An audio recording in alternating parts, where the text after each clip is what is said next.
할렐루야. 한 주간 평안하셨죠? 우리 함께 마음을 모아 6월 12일 수요일 저녁 예배를 성부, 성자, 성령의 이름으로 드립니다.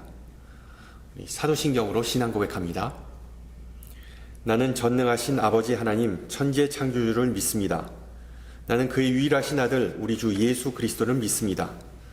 그는 성령으로 잉태되어 동정녀 마리에게서 나시고 본디오 빌라도에게 고난을 받아 십자가에 못 박혀 죽으시고 장사된 지 사흘 만에 죽은 자 가운데서 다시 살아나셨으며 하늘에 오르시어 전능하신 아버지 하나님 우편에 앉아 계시다가 거기로부터 살아있는 자와 죽은 자를 심판하러 오십니다. 나는 성령을 믿으며 거룩한 공교회와 성도의 교제와 죄를 용서받는 것과 몸의 부활과 영생을 믿습니다. 아멘. 우리 함께 찬송가 459장 하시겠습니다. 459장입니다. 누가 주를 따라. 예전 찬송가는 514장이고요. 459장 함께 힘차게 찬양합니다.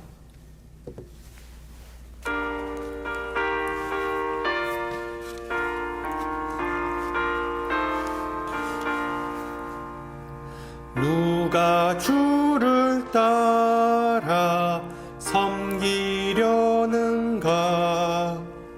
누가 죄를 떠나 주만 따를까? 누가 주를 섬겨 남을 구할까? 누가 주의 뒤를 따라가려나? 부르심을 받아 주의 은혜로 주를 따라가네. 주만 따르네. 세상 영광 위해 따름 아니요. 그 신사랑 인해 주만 따르고 주가 내려주신 은혜 힘입어 주의 뒤를 따라 힘써 일하네. 부르심을 받아 주의 은혜로 주를 따라가네. 주만 따르네. 환난 핍박 많고 원수 강하나 주의 용사 더욱 힘이 강하니 누가 능히 이겨 넘어뜨리랴. 변함없는 진리 승리하리라. 기쁜 찬송하며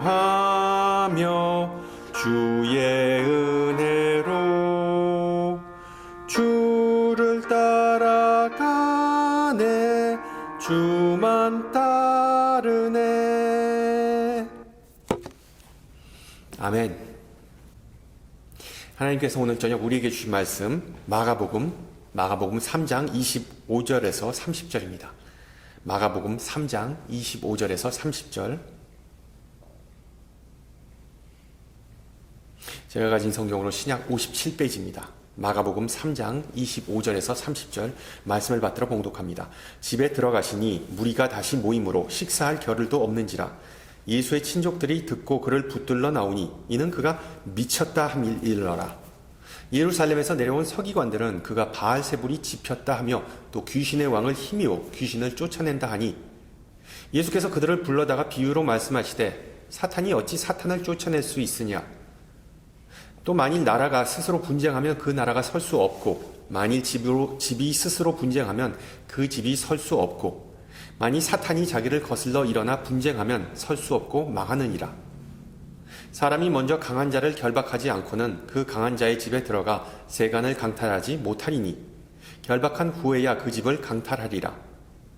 내가 진실로 너희에게 이르노니 사람의 모든 죄와 모든 모독하는 일은 사하심을 얻되 누구든지 성령을 모독하는 자는 영원히 사하심을 얻지 못하고 영원한 죄가 되느니라 하시니 이는 그들이 말하기를 더러운 귀신이 들렸다 함이러라.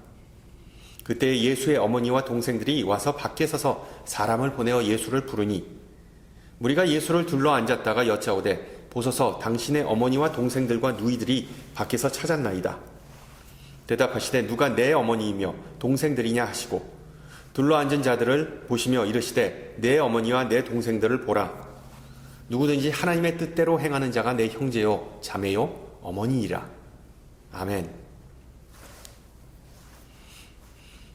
얼마 전에 하버드 의과대학 연구진이 인터넷에 올린 글을 봤습니다. 전 세계 인구의 반이 50%가 살아생전에 한 번쯤은 정신질환을 앓게 될 거라는 내용이었습니다. 다소 암울하고 충격적인 내용이지만 실제로 우리 주변에 치매, 우울증, PTSD나 특정한 공포증이나 압박감에 시달리는 사람 한두 명은 다 아실 겁니다. 특히 우리가 살면서 이 몸에 이상이 생기는 것처럼 정신적으로도 문제가 생길 수밖에 없다는 사실을 우리는 겸허히 인정해야 하겠죠. 솔직히 인간 중에 그 어떤 사람도 100% 정상이라도 할 수 없습니다. 왜? 우리 모두 다 어떤 독특한 이해 못할 습관이나 버릇을 다 가지고 있기 때문이죠. 그래서 정도나 방식만 다를 뿐 인간은 모두 다 미쳤다라는 그런 명언도 있습니다. 이 세상뿐만 아니라 교회 공동체도 예외는 아니겠죠. 새로운 사역제 부임한 목사님이 예배를 마치고 나오는 교인들과 인사를 나눴습니다. 모든 성도가 목사님 은혜 받았습니다 라고 말했지만 갑자기 이상하게 생긴 사람이 불쑥 그 라인에 끼어들었습니다.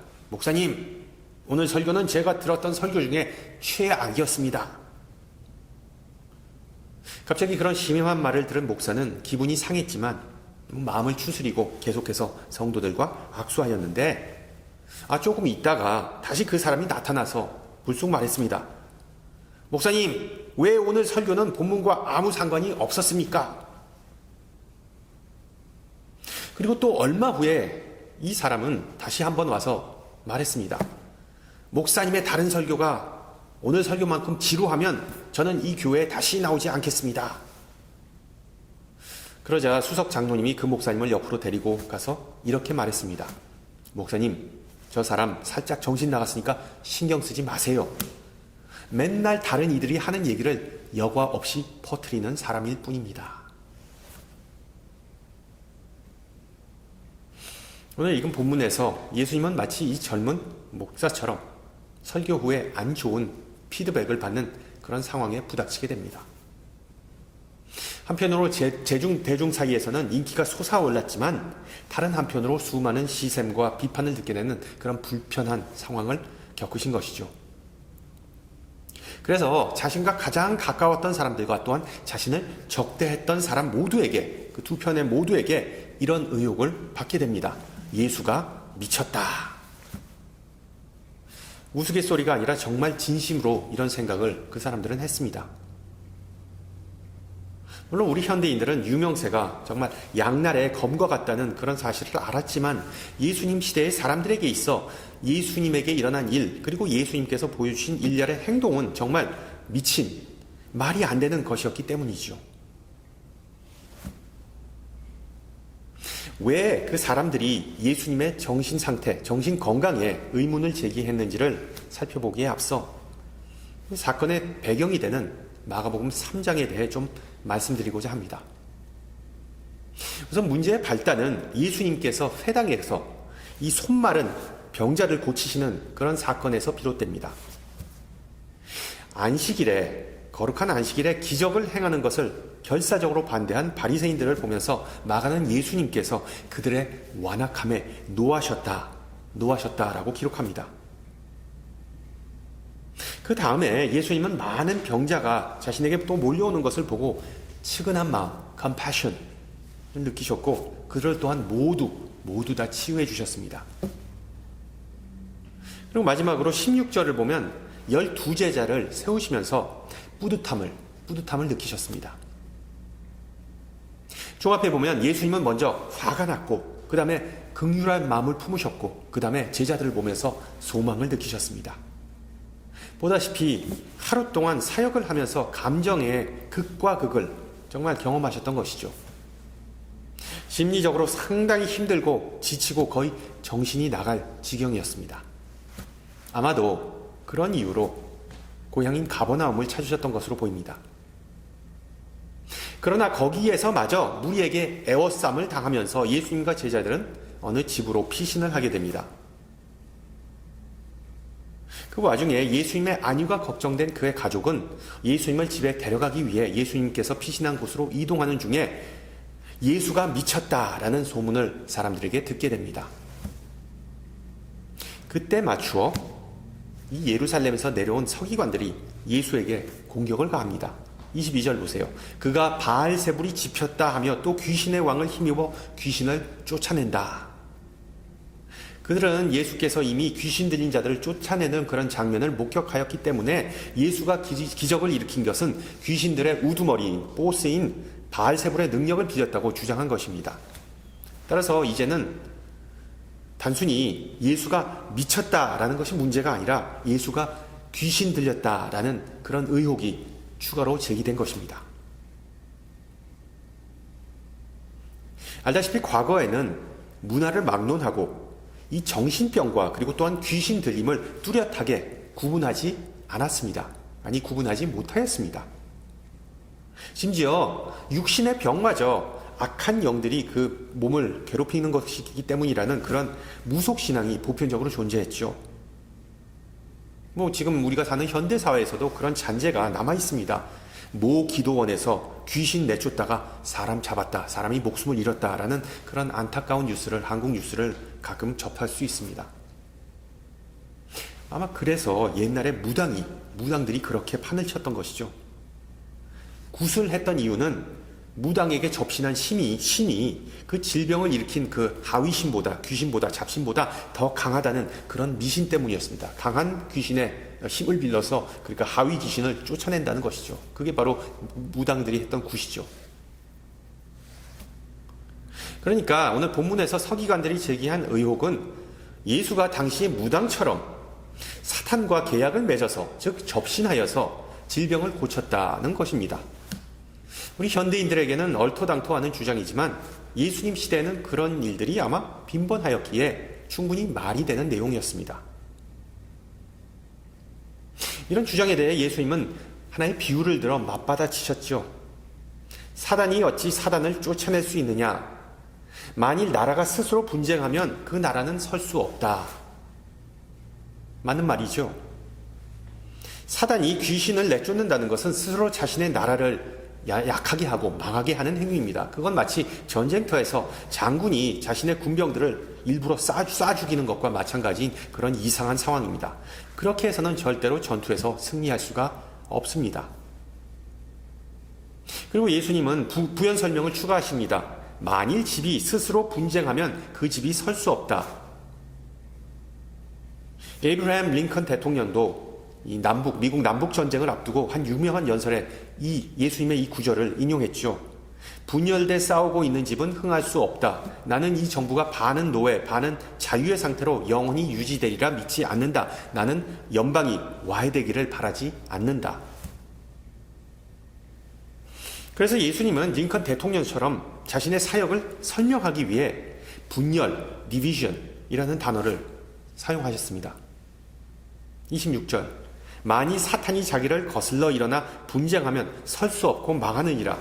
사람이 먼저 강한 자를 결박하지 않고는 그 강한 자의 집에 들어가 세간을 강탈하지 못하리니 결박한 후에야 그 집을 강탈하리라.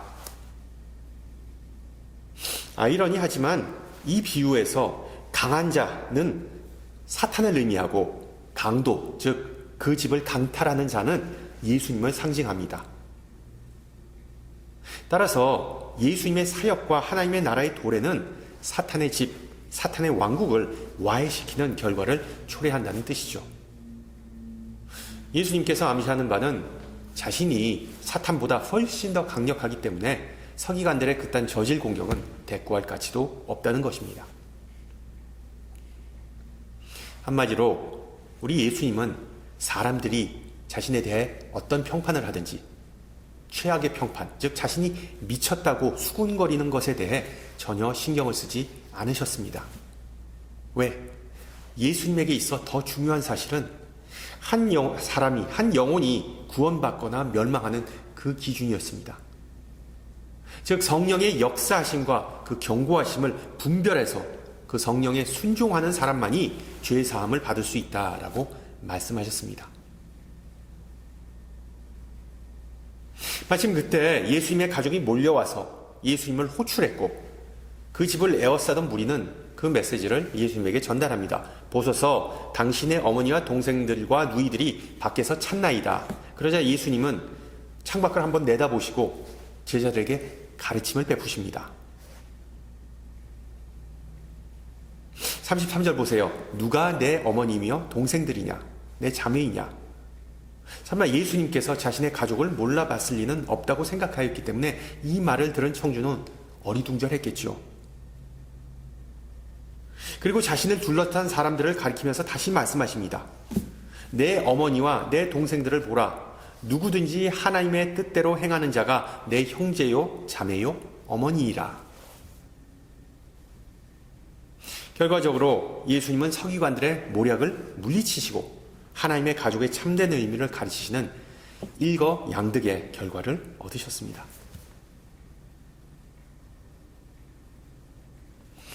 초반에 제기했던 문제로 돌아와서 왜 사람들은 예수님의 정신 상태와 그리고 또한 예수님의 신분에 대해 의구심을 제기했을까요? 즉 예수님께서 미쳤다. 그리고 예수님은 바알세불과 협력자다. 이런 의구심을 왜 제기했을까요? 정확히 어떤 이유로 그런 오해를 하게 된 것일까요? 천재와 광인은 종이 한 장 차이라는 말이 있듯이 이 머리 좋은 사람들은 오해받기 십상이죠. 예수님도 그랬던 경우입니다. 분명히 예수님은 정신적으로 아무런 문제가 없었습니다. 다만 예수님께서 보여주시고 선포했던 그 하나님의 나라는, 하나님의 능력과 하나님의 그 권세는 너무나 낯설고 비현실적이었기에 인간의 부족한 믿음과 빈약한 상상력을 뒤흔들고 완전히 엎어버린 것이죠. 실제로 인류 역사상 예수님과 같이 능력을 발휘하신 분은 없었습니다. 예수님과 같은 가르침을 베푸신 분도 없었습니다. 예수님과 같이 단순하고 보잘것없는 신분으로 하나님의 권세를 그토록 역동적으로 강력하게 보여주신 분도 없었습니다. 예수님은 집도 없이 방황하던 랍비이자 설교자였습니다. 말 그대로 개천에서 용이 난 경우였습니다. 그래서 예수님이 이 세상에 오시기 수백 년 전에 이사야 선지자는 예수님에 대해 이렇게 묘사하죠. 고운 모양도 없고 풍채도 없은즉 우리가 보기에 흠모할 만한 아름다운 것도 없도다. 다소 뼈 아프지만 객관적인 묘사였습니다. 각서라면 예수님은 이상하고 이례적인 분이셨지 백성들이 말하듯이 정신 나간 사람은 결코 아니었습니다. 예전에 설교한 내용인데 하나님의 나라의 특징은 반문화적이고 반직관적이라고 말씀드렸습니다. 반문화적이고 반직관적이다. 좀 어려운 단어, 어려운 개념이긴 한데 쉽게 말하면 하나님께서 성령을 통해 이 세상에서 역사하실 때 이 세상, 특히 이 세상 사람들은 항상 혼란에 빠지고 불안감을 느낀다는 뜻입니다. 반문화적, 반직관적. 사람들은 이해할 수 없다는 것입니다. 실제로 그리스도의 복음과 그리스도의 사역은 상당히 라디컬, 급진적이었습니다. 얼마나 진보적이었는가 하면 당시의 사회적 규범과 사람들의 생각을 다 파괴해버렸다는 사실을 우리는 종종 잊곤 합니다. 그래서 예수님은 당시의 수구 세력의 상징인 종교 지도자들로부터, 예루살렘 종교 지도자로부터 그토록 미움을 받고 그들과 원수가 된 게 아니었습니까? 하나님의 백성인 우리도 별반 다를 게 없습니다. 우리의 가치관과 사고방식은 이 세상 사람들이 도저히 이해할 수 없다는, 납득할 수 없다는 사실을 꼭 기억하시기 바랍니다. 예를 들어 세상은 이성과 그런 논리를 중요시하지만 우리 신앙인은 은혜와 믿음을 추구합니다. 세상은 힘세고 능력 있는 자를 우대하지만 신앙인은 자신의 연약함을 공개적으로 드러내고 자신을 낮추면서 자신 죄를 회개합니다. 세상은 눈에 불을 켜고 더 많은 재분을 살아있는 동안 긁어모으려 하지만 우리는 내려놓음으로써, 베품으로써 하나님 나라의 보화를 쌓아갑니다. 세상 사람들은 나 자신을 사랑하고 챙기고 다른 이에게는 최소한 해코지하지 말자는 주의지만 우리는 한 걸음 더 나아가 이웃을 사랑하고 심지어 나 자신을 희생하자라는 주의입니다. 이 세상은 주일 아침에 늦잠을 자고 놀기를 선호하지만 우리는 아침이 일어나 눈에 보이지도 않는 하나님을 섬기고 예배합니다. 따라서 세상이 보기에 우리 신앙인들은 유별나고 이상하고 심지어 정신 나가 보이는 종종입니다. 어떤 분은 우리가 사는 이 미국이 점점 더 세속화되고 비기독교적, 아니 반기독교적으로 변한다고 주장하지만 여러분, 복음적인 신앙은 시대를 막론하고 항상 오해받고 그의 손가락질 받았습니다.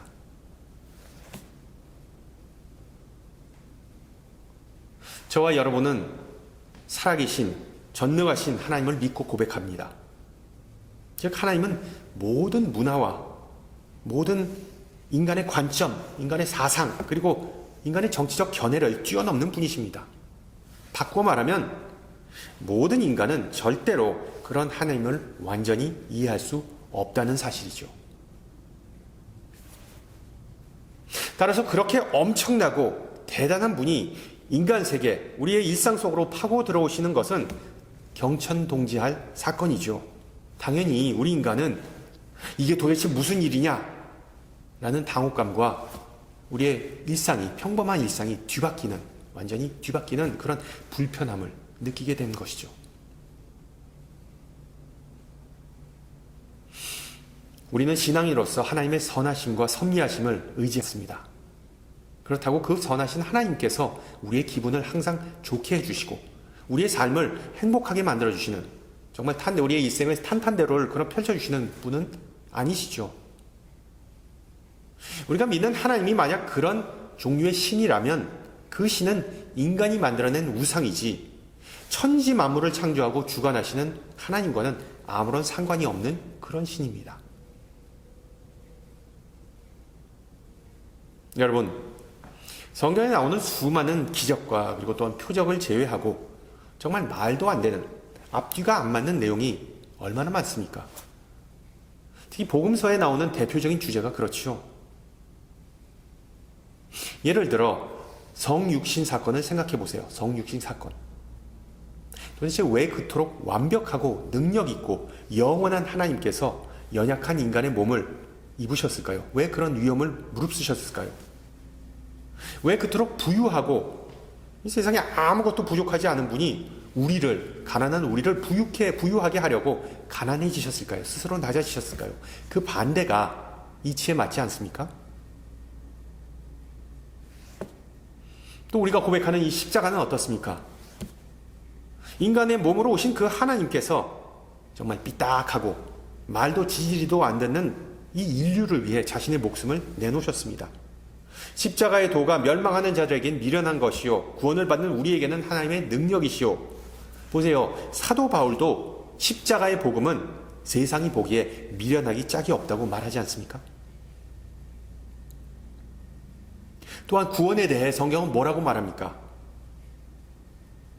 성경이 주장하는 구원론은 상당히 이해하기 힘들고 아예 인간의 정신을 쏙 빼놓는 내용이 등장합니다.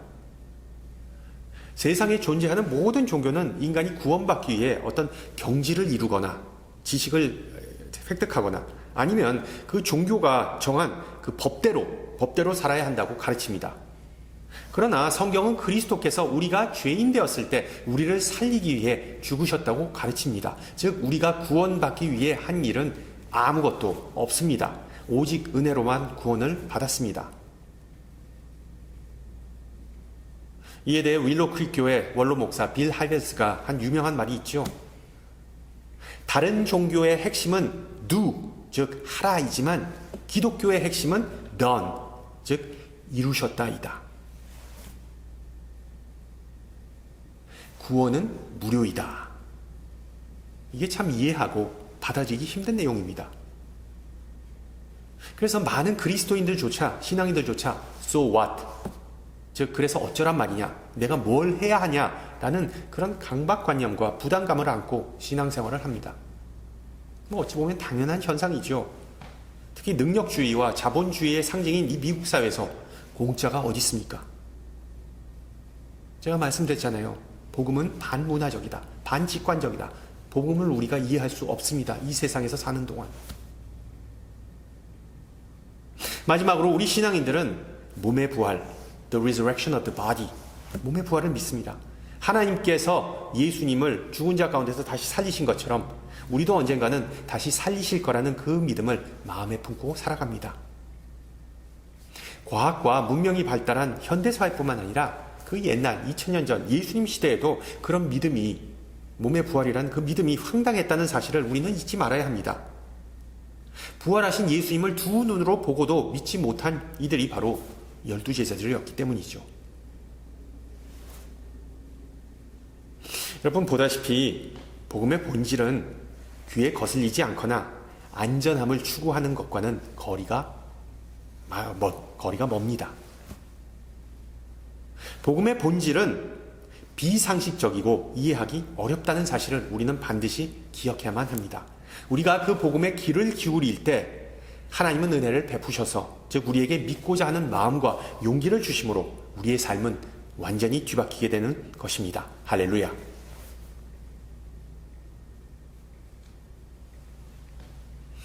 사도행전을 보면 당시의 사람들이 예수의 추종자들을 어떻게 생각했는지 잘 묘사됐죠. 대체로 이런 내용입니다. 야, 저 사람들 봐라. 바보같이 물질을 나누고 손해보면서 사는 바보들이다.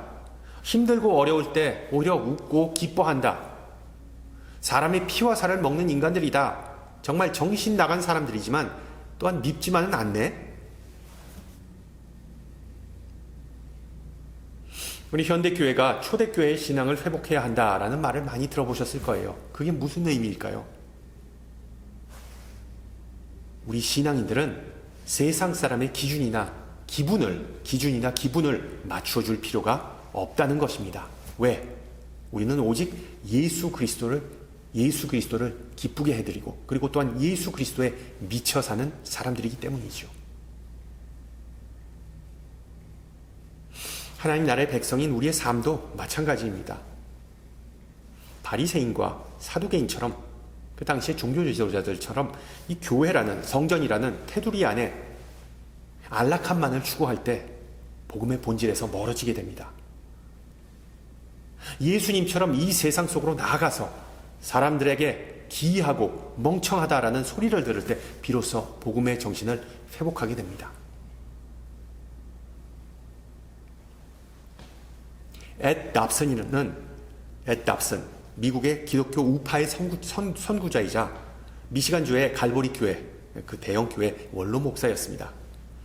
안타깝게도 이분 몇 년 전에 돌아가셨는데, 이분이 이제 은퇴하고 원로 목사가 돼서 시간이 남아서 나도 예수님의 제자처럼 한 1년간 살아보겠다라고 결단했습니다. 그래서 예수님처럼 먹고 말하고 기도하고 심지어 투표하는 그런 기이한 행보를 보여줬습니다. 1년간의 생활을 청산하고 그는 이렇게 말했습니다. 나는 예수님의 제자이지만 좋은 제자는 결코 못 된다는 것이 나의 결론이다. 성경대로 살아간다는 것은 정말 괴롭고 힘든 일이라는 것을 뼈저리게 깨달았다. 그러면서 그가 겪었던 일화들을 소개해 주는데, 그 1년 동안 그는 술집에 가서 예수님을 전하고, 그리고 라이드가 필요한 낯선 사람과 홈리스들을 차에 태워주기도 하고, 자신은 골수 공화당원이지만 그리스도의 가르침과 가장 일치해 보이는 민주당 후보를 위해 표를 주기도 했답니다. 그런 일들을 겪으면서 자신의 내면에는 또한 놀라운 변화가 일어났다고 그는 고백합니다. 크리스마스 시즌이 되어서 그 말 구유에 태어나신 아기 예수의 모습을 보면서 그는 십자가에서 죽기까지 오직 사랑만을 선포했던 예수님에게 정말 말로 못할 감사한 마음을 느꼈다고 회고했습니다. 물론 우리가 성경에 나온 내용을 매번 문자적으로 해석하고 받아들이기에는 다소 어려움이 있죠. 예를 들어서 예수님께서 베드로에게 물 위를 걸어라 라고 말씀하신 내용, 초대교회 사람들은 그대로 따라하지 않았습니다. 다만 그들은 자신들이 당시에 겪는 고난과 역경이라는 풍랑 속에서 주님의 명령에 귀를 기울이라는 것이 예수님의 뜻이라고 받아들였습니다. 즉 신앙의 도약을 이루어 깊은 물가로 가라는 그런 의미로 해석하였습니다. 마찬가지로 그것이 예수님께서 우리에게 주신 과제입니다. 제자도 또는 제자의 길, 제자의 삶, 그것은 정말 간단하고 명료하지만 실천으로 옮기기에는 전혀 쉽지 않습니다. 그러나 항상 주님께 시선을 고정하고 주님만을 생각하며 주님의 위로와 질책에 그 말씀에 귀를 기울이고 때로는 무모해 보이는 주님의 명령을 수행하기 위해 온 마음과 영혼을 바치는 귀한 헌신이 있기를 소망합니다. 아멘.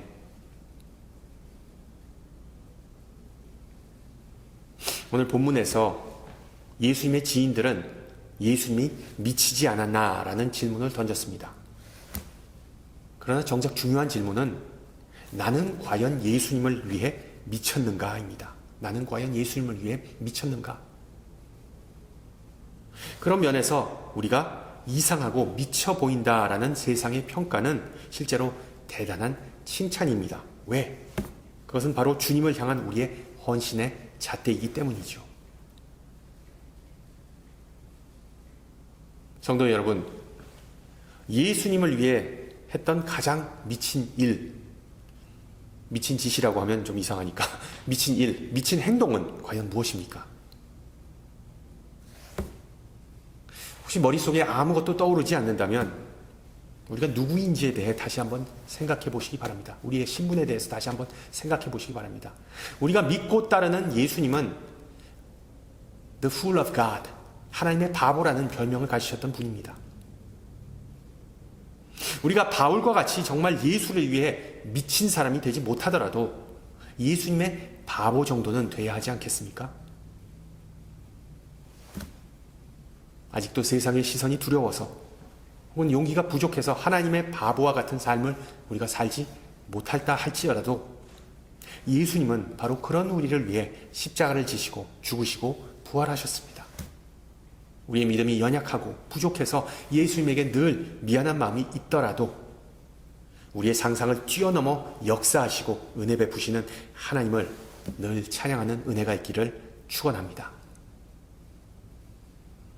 함께 기도합니다. 은혜가 많으신 하나님 아버지, 오늘 저녁 성경의 진리와 특히 복음의 진수를 가르쳐 주심을 감사드립니다. 예수님의 사역을 통해 드러난 하나님의 나라가 얼마나 위대하고 아름다운지 우리가 종종 잊고 사는 것처럼 예수님께서 선포하신 복음을 많은 이들은 오해하고 배척했다는 사실을 오늘 배웠습니다. 주님의 제자라고 자칭하는 우리도 때로는 그들과 비슷하게 복음을 왜곡하고 오해할 때가 많음을 고백합니다. 우리의 입맛에 맞게 복음을 해석하면서 우리의 나태함을 감추고 핑계를 일삼지 않았는지 우리 자신을 돌아봅니다. 하나님의 뜻을 머리로는 알지만 납득할 수 없기에 주님의 명령을 따르지 못하였음을 고백합니다. 또한 다른 사람의 시선을 의식해서 복음을 부끄러워한 적도 있었습니다.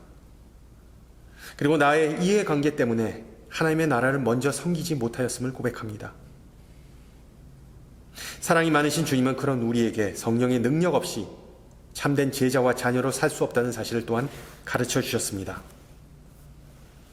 초대교회 성도들에게 성령을 통해 주님의 능력을 부어주신 것처럼 오늘 모여 주님을 의지하고 하나님 나라를 갈망하는 우리에게 주님의 능력을 부어주시기를 간구합니다. 성령께서 우리 삶의 모든 영역에 충만하게 임하사 이 더운 여름에 육과 영적으로 지치고 힘들어하는 우리 안에 뜨거운 열정이 되살아나는 역사가 있게 하시고 주님의 참된 제자와 가족으로 거듭나는 복된 역사가 있게 하옵소서. 함께 주님 가르쳐주신 기도합니다. 하늘에 계신 우리 아버지, 아버지의 이름을 거룩하게 하시며 아버지의 나라가 오게 하시며 아버지의 뜻이 하늘에서와 같이 땅에서도 이루어지게 하소서. 오늘 우리에게 일용할 양식을 주시고 우리가 우리에게 잘못한 사람을 용서하여 준 것 같이 우리 죄를 용서하여 주시고 우리를 시험에 빠지지 않게 하시고 악에서 구하소서. 나라와 권능과 영광이 영원히 아버지의 것입니다. 아멘. 네, 예배를 마쳤습니다. 무더운 여름에 항상 강건하시고요. 저는 다음 주 이 시간에 뵙겠습니다. 또한 이제 다음 주면은 벌써 BBS네요. 예, 우리 어린 영혼들을 위해서 기도해 주신 건 잊지 마시고요. 샬롬.